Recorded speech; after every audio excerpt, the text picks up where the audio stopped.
everyone, and welcome to Holistic Life with Kristen. I don't know how in the world we got to the end of the year already, but here we are.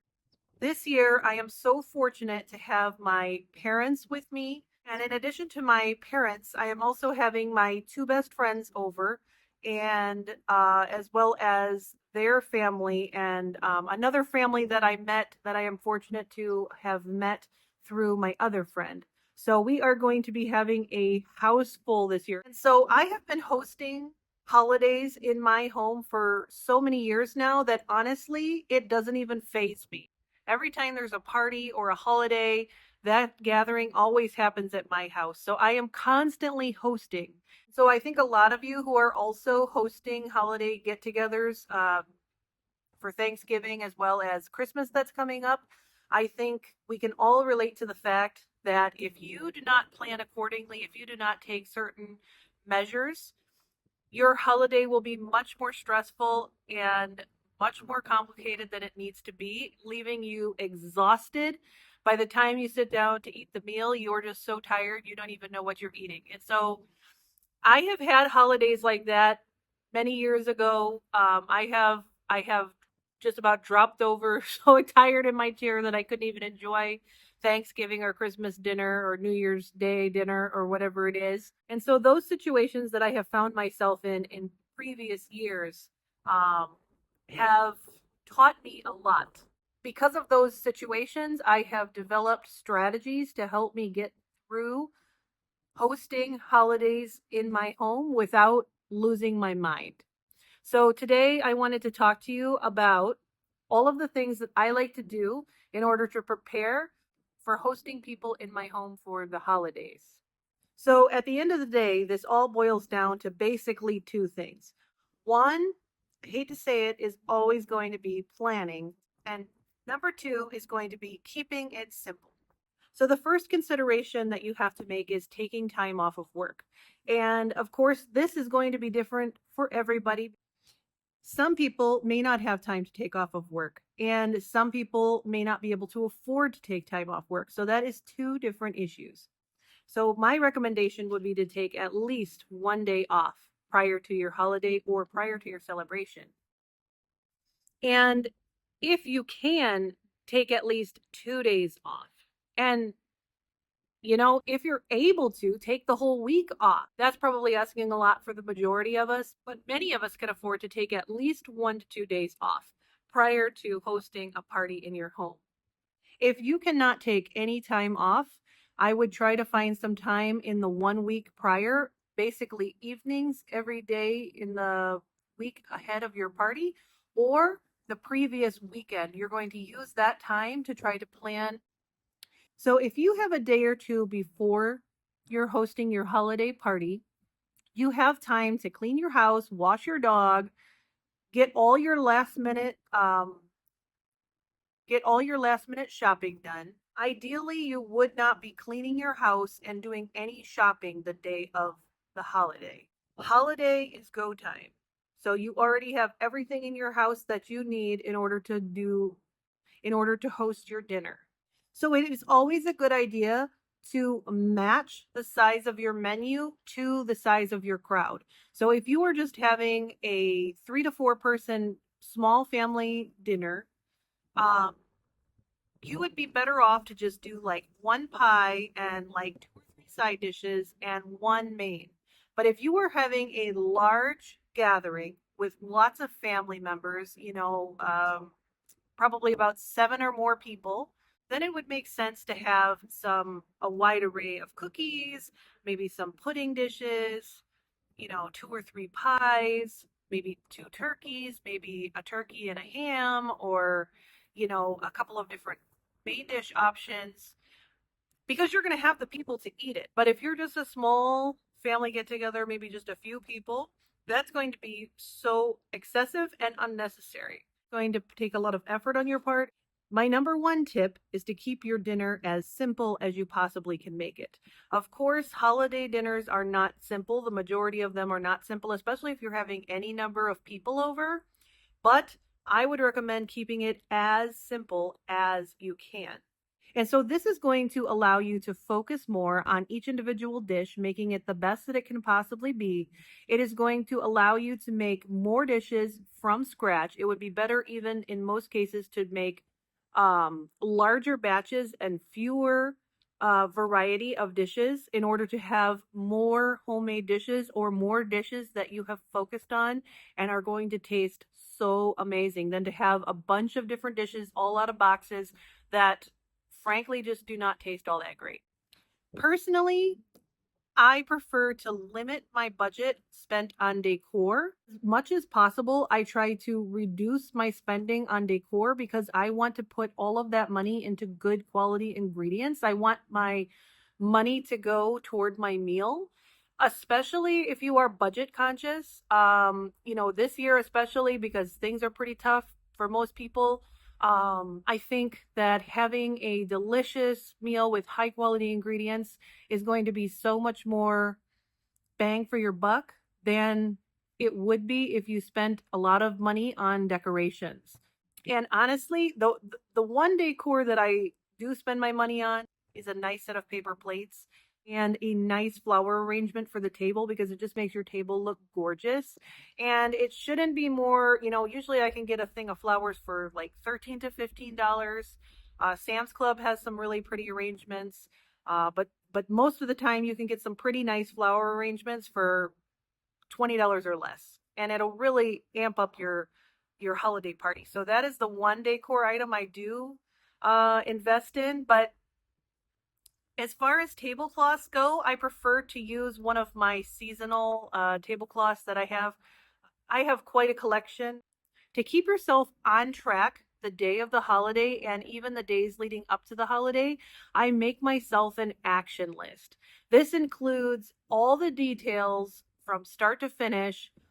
Maybe it's thaw the Cool Whip the night before, bake the pumpkin pie the day before, and I will make note of my dinner, for instance, what time it's going to start. Maybe it's going to start at 2:30.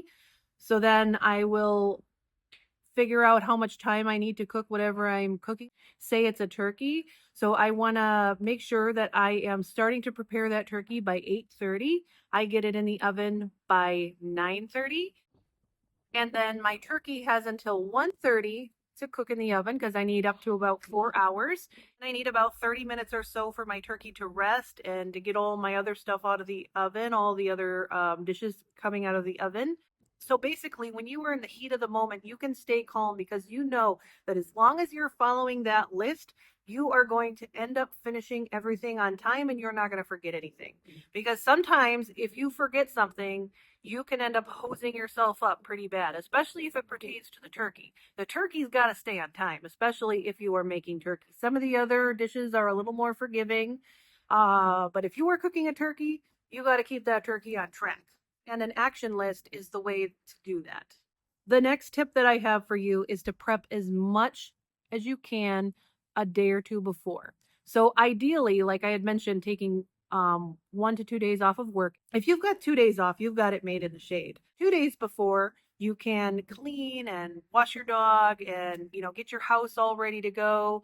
And then the day right before, you can do anything that you can prep early. For instance, make ahead stuffing or make ahead casseroles, desserts that you can make ahead and chill. Whatever you can do, if you're doing veggie trays, maybe getting your veggie trays ready, whatever it is, whatever you can do before the day of the meal, do it the day before. If you've only got one day off, then I would recommend kind of combining these. You're going to have a pretty busy day, but getting the house clean and making sure you got any last minute shopping done and doing as much of the prep work as possible. And that way, on the day of the party, you can be relaxed knowing you have everything in your house. Everything is ready to go. You have your action list ready to roll, and you're just going to go through that list. You're going to calmly go through that list one thing at a time, and it's going to be okay. Because one of the biggest things that adds like unnecessary exhaustion is stress. If you know what you're doing and you have everything ready to go and you are not getting stressed out, that in and of itself is going to save you a lot of energy. and it's going to help you to get through the number one thing is to do this and be very calm so that you do not expend extra energy that you don't need to, because that will make you tired about faster than anything. Another thing that I like to do is to set up a buffet table. So this is like, there's basically a couple of reasons why I like to do this. One is it's really nice for guests. You can decorate up your buffet table, make it look gorgeous, and it just gives a really nice, clean, professional feel to it to have a beautiful buffet table laid out. But not only that, it is going to keep people out of your kitchen because your kitchen is a workspace. You want to have that clear. You don't want to have dishes all over the counters, people all over in there making a mess. That should be a clean workspace where you can go to calmly perform whatever tasks need to be done, in order to, maybe make some coffee or whatever it is. The food is not laying all over the counters and mess just everywhere. It makes cleanup so much easier because you have this clean, empty workspace and you can just clear off the buffet table as you get space and room in the kitchen. It makes cleanup so much more easy. It makes a better impression on your guests because the table will look so nice and well put together. They'll be like, wow. If there is one thing that you do not want to be doing last minute, it is trying to buy tables, chairs, or paper plates and all of the things that you need to serve your guests. You need to have that bought maybe even a couple of weeks before your holiday party. Do not leave that until the last couple of days because, especially if you're talking about if it's a birthday, maybe you can get away with that, okay? But if it is like Thanksgiving or Christmas or New Year's, forget it, okay? Everyone and their brother is out there looking for tables and chairs and plates and cups. And you are going to be giving yourself totally unnecessary stress if you wait till the last minute to try to get those types of things. Those types of things should be like one of the first things that you start getting together when you know that you're going to be hosting a party. So I am specifically speaking to any time that you are going to be cooking a turkey. And the general rule of thumb, if you want to have leftovers, is to plan for about 1.5 pounds of turkey per person. And I just want to share that personally, I usually do 2 pounds of turkey per person for leftovers. And that is because I do have some people with pretty big appetites in my family. I really do not like to be running out of food or for people to feel like they have to limit how much food that they are eating. So I really round that number up. And I like to have about 2 pounds per person. And I have no problem with leftover turkey. I mean, I can have quite a bit of leftover turkey and make sandwiches and soups and casseroles and tacos. And oh my God, it's just, you can basically put turkey in anything. And even if you do get tired of the turkey, you can even freeze some of the turkey and it's cooked protein that's ready to go for an easy meal later on. And you will say thank you to yourself later. Even if you prefer not to just freeze the turkey by itself, you can always make some like turkey pot pies or turkey soup or different things and freeze it, ready to go meals that's just going to help you later when you are pressed for time. So for me, there's almost no such thing as too much turkey. I suppose at some point there might be an amount that might be excessive, but for me, I always find that about 2 pounds per person is ideal. Next, another important thing is clean as you go. When you're prepping, as you're preparing your Thanksgiving meal, the best thing to do is to just be doing dishes as you are working because you are already standing there with idle time in between tasks. Just use that idle time to go ahead and clean up. That way, when you are done and you are probably a little bit tired, you'll be a lot less exhausted if you look around and your kitchen is already basically pretty clean. You will be a lot more relaxed. A worst case scenario is you have finished cooking your Thanksgiving dinner and your kitchen is an absolute disaster zone. That is going to make you so exhausted and so stressed. Don't do that to yourself.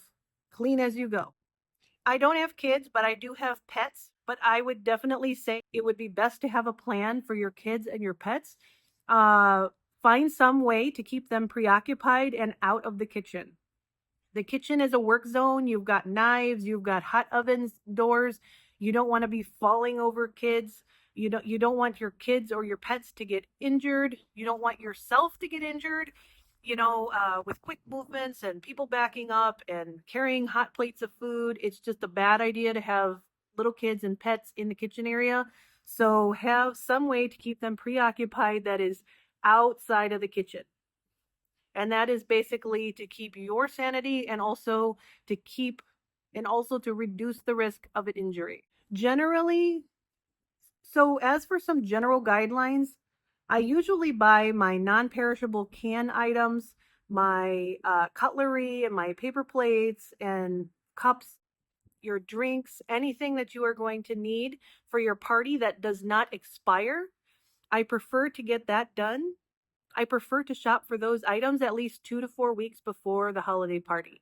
And then about 2 to 3 days before your holiday party, you can get all of your perishable items like your potatoes and your fresh veggies and your rolls or your bread for your stuffing. Keep in mind, though, the best thing to do, in my experience, in terms of shopping for your turkey, though, is to get that about 2 weeks before because you need on average about 4 days to thaw out your turkey and maybe even a fifth day if you plan to brine it the day before. So you need almost 1 week to thaw and to prepare and get your turkey ready to cook. So that means you have to buy your turkey at a bare minimum. You need it about a week before you're going to cook it. And honestly, I don't think that I would ever feel comfortable getting that close to the deadline. I would usually make sure I have my turkey at least 2 weeks before I want to cook it. Okay, guys. Bye.